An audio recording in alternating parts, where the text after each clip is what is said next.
It's springtime from the Egyptian temple of the boat, and here we are with another episode of State of the Fab.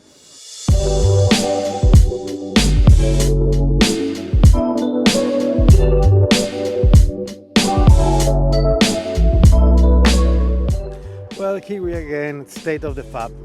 We are still in Madrid, we are not in Egypt, but it's a good thing to celebrate spring's coming. It's a good thing to celebrate that Fab15, the annual event for meeting of Fab Labs, has been already launched. So this is the plan for this episode, just to talk a bit about some news coming from the network and also talk a bit about Fab15, the meeting that is going to happen in Egypt this year. So let's get to the end of these stairs and let's go.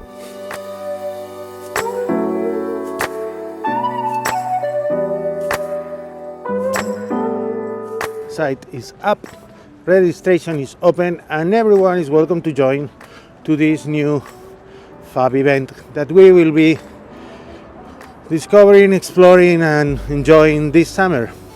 So, a few details that may be useful for you. The dates, it's 20th July to 2nd August. Location, it's Egypt. We are calling this Fab15 Egypt because there's going to be in two cities. First one is going to be El Gouna, near the Red Sea. It's kind of touristic place, really beautiful. And this is where the main conference for Fab Lab is going to happen. And the second one is going to be in Cairo. And it's going to be the weekend just by the end, 1 and 2 of August. So this place is where most of the open talks, where the exhibition is going to happen. Usually this Fab event, for those of you that haven't been there before, there are like kind of two parts. One of them is for the Fab Labs and the other one is just for the general public, and usually during the weekdays is just the moment for the Fab community around the world to join and meet and stay together. And then usually in the weekends it's more like relax, just conference, general public, trying to make it quite visible, the opportunities around digital fabrication. Yeah, that's it. If you're planning to go to Egypt, right now is the right moment to pick up your ticket because now is the early bird. The whole week is around $450 plus an additional ticket for the flight from El Gouna to Cairo that is going to be announced in the following days. But until 15 April it's 450, then 550, then 650, then late. If you stay too late, it's around 750 plus flights, plus travel. So if you're planning to go there, right now is the moment just to get your tickets.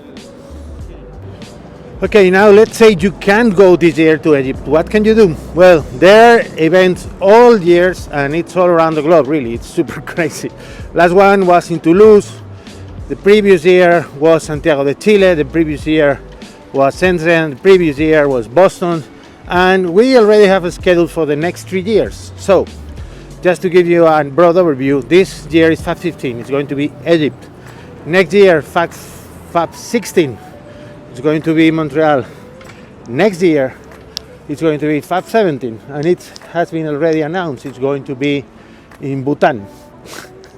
So, for all of us in Europe, I say Egypt is probably the closer because there are indeed no direct flight from Bhutan anywhere in Europe. You can pick a plane and just land in Bhutan. Crazy adventures, Fab tourism, visiting the world around, meeting incredible people, and enjoying this conference is part of the appeal of the Fab network.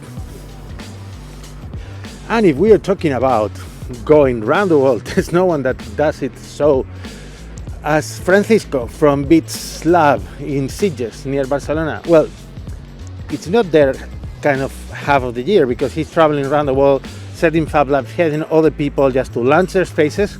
I think right now he's in India, he's gone through Dubai for a week, but this is just to highlight a new series that he's putting in his YouTube channel, the Fab Lab, the Beats Lab, where you will find a wonderful series called How to Survive Fab Academy. The idea for How to Survive Fab Academy is doing a weekly review of the assignment, weekly review of things happening during the conferences, It's super fun. I really enjoy it. Maybe it's a bit too, maybe it's focused for people that have done already Fab Academy. They will enjoy lots, but there are a lot of practical tips, a lot of practical information that you will enjoy. I really love the editing skill of Francisco that makes it so fun to watch.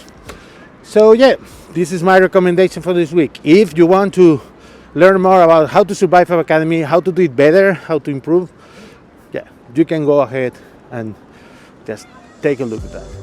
And this is it for the return of State of the Fab. There are a lot of things happening in the, not just on the annual conference. There is a meeting for Vulca project, kind of an Erasmus project for European makers, happening 2nd to 4th May in Poznan, in Poland. So I expect to meet you there if you go there. There is also another meeting 2 weeks after in Trieste, kind of Fab international meeting that has been just announced. I think I won't be there because I've been invited to make it for Berlin, but we'll try to make it to as many places as possible. And yeah, there are a lot of things happening this spring. Is it what's going on in your countries? What's going on in your communities? What's going on? I love to know and just try to highlight it here at State of the Fab. And sorry for the editing, for the movement, for the noise, but it's springtime. Weather is super fun. And we'd better have a shaky, noisy, sunny video that wait another year. So that's it. Enjoy spring and see you soon at State of the Fab.